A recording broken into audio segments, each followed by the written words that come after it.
मनमोहन तो चला गया, लेकिन बाकी तो हो। रवीश कुमार आप तो हो भाई, आप तो हो। ये हिंदुस्तान के अंदर मीडिया तो है, स्वतंत्र मीडिया है ना, चौथा स्तंभ है। बुला लो, मेरी फाइल को मंगवा लो। और ये अभी ये ब्रिगेडियर भी जिंदा, ये मरा नहीं है। वो कर्नल जनरल भी मरे नहीं है, सब जिंदे ही हैं। केवल मरा हुआ तो मैं हूं, मैं कब्र में हूं, बाकी सब आजाद हैं। उग्रवादियों को पालने वाले सब आजाद हैं। ये नहीं मारे जाएंगे जब तक हिंदुस्तान में ये स्लीपर सेल नहीं पकड़ेंगे और ये फौज के गद्दार आदमी नहीं पकड़ेंगे। दोनों की मिलके भक्ति है ये इनके मामा आते हैं। ये कोई उग्रवादी नहीं है, ये इनके फूफा हैं, इनके जीजा हैं, इनके मामा हैं, इनके बाबा दादा हैं। नहीं समझोगे तुम हिंदुस्तानियों, नहीं समझोगे मीडिया वालों। हम जिंदे सही से नहीं, कभी गलत नहीं बोलेंगे। हमारे को कुछ लेना देना नहीं है, हमारे को सच्चाइयां बताना है। उन सच्चाइयों को कौन बताएगा?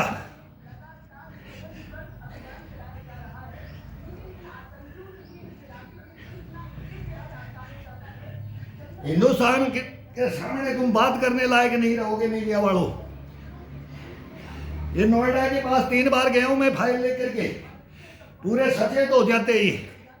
सब जगह अपने आप ड्यूटी फिट हो जाएंगी, सब जगह सही ड्यूटियां करेंगे और करवाएंगे। हमारे से ड्यूटियां ही नहीं ली जाती है। जवानों को तो मुंह बंद कर दिया जाता है, जवानों के हाथ पैर बांध दिए जाते हैं। जवान कुछ नहीं है हिंदुस्तान के अंदर। ऑप्शन वो भी है, संस्थाएं हैं। ये हमारे को फॉलो इन करके ड्यूटी काटने से पहले हमारे बीबी बच्चे याद दिलाते हैं। ये नेता लोग भ्रष्टाचारी हैं, इस इलाके में आए हैं। यहाँ मुफ्ती बैठी है, उमर अब्दुल्ला बैठा है, फारूक अब्दुल्ला बैठा है, यासीन मलिक बैठा है, गिलानी बैठा है, कुका बारे बैठा है, बुरहान वानी बैठा है। ये यहाँ के राजा हैं। तुम कुछ नहीं हो। अपना पेट पालो, अपने बच्चे पालो, तेल लगाओ, मालिश करो और हम जो बोले वो ड्यूटियां करो। बाकी अगर कोई ज्यादा उछल कूद किया तो गर्दन काट दी जाएगी, गर्दन काट दी जाएगी जवान की। ये दुख आता है तब रोना आता है। मत बुलवाओ हमारे से, सच्चाइयां मत बुलवाओ। कोई मीडिया सच्चाई बात नहीं बताता है, कोई हिंदुस्तान में सच्चाइयों को समझ नहीं सकता है। इन जल्लादों को कौन समझेगा? इनके तो ये फूफा हैं, जीजा हैं, मामा हैं। मेरे साथ में ये घटित है। मैं इसलिए बोल रहा हूं कि मैंने पकड़ा तो सब बोला ये जीजा है, ये फूफा है, ये मेरा फूफा है, ये मेरा जीजा है, ये मेरा मामा है। अरे बताओ है कौन? बताओ। छोड़ा नहीं मैंने, छोड़ा नहीं। बाजू में दम था, छुड़ा के ले गए जल्लाद, हिंदुस्तानी जल्लाद, रिश्वतखोर, भेड़िए, देशद्रोही, गद्दार छुड़ा करके ले गए। कैंप के अंदर से ले गए, छुड़ा करके कैंप के अंदर ले आए।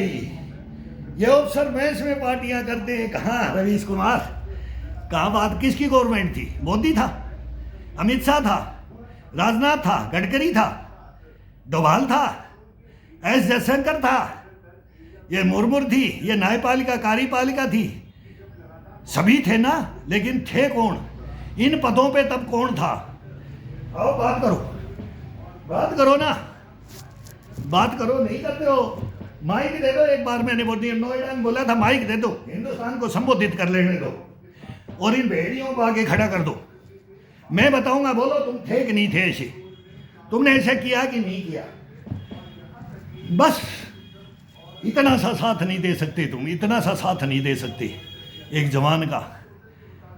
तो जवान क्या करे? कौन सा ड्यूटी करे? किसको मारे, किसको पकड़े? अरे बताओ तो सही। जवाब देना पड़ेगा तुम्हारे को। कब तक नहीं देखो, कब तक दिलों में छुपोगे? अब दे देगा मोदी, तो दे देगा, अमित शाह तो दे देगा। डोभाल ने रिक्शा ऐसे नहीं चलाया लाहौर में। हमने 25 साल ऐसे नहीं गुजारे हैं पहाड़ियों में। जल जंगल जमीन ऐसे खाक नहीं छानी है ऐसे। हमारे बाप ने ऐसे 3 युद्ध नहीं लड़े, हम 3 पीढ़ियों का बलिदान हो गया, तुम्हारे को पता नहीं है। हम बताएंगे तुम्हारी कहानियां, तब जानोगे तुम। ये लोटियन जोन में ऐश करते हो ना, ये पार्लियामेंट में बकवास करते हो ना, कोई कानून तुम्हारे लिए है ही नहीं, लागू ही नहीं है। थोप दो जवानों, इनके ऊपर लगा दो, दे दो फांसी इनको, भरी दो, भरी में फांसी देते हो तुम। धज्जियां उड़ाते हो तुम लोकतंत्र की, संविधान की धज्जियां उड़ाते हो। ये आजादी की धज्जियां उड़ाते हो तुम, लोकतंत्र की उड़ाते हो तुम, प्रजातंत्र की उड़ाते हो तुम, न्यायपालिका कार्यपालिका तुम अपनी पॉकेट के अंदर रखते हो। सुनो, अब देखो अभी सब बोलेंगे ये बहुत गलत हुआ, बहुत गलत हुआ। अरे गलत हो गया, वो क्या हुआ, ये करवाया किसने, करवाते कौन है? ये मीर जाफर और जयचंद बैठे हुए हैं हिंदुस्तान के अंदर, वो करवाते हैं, समझो।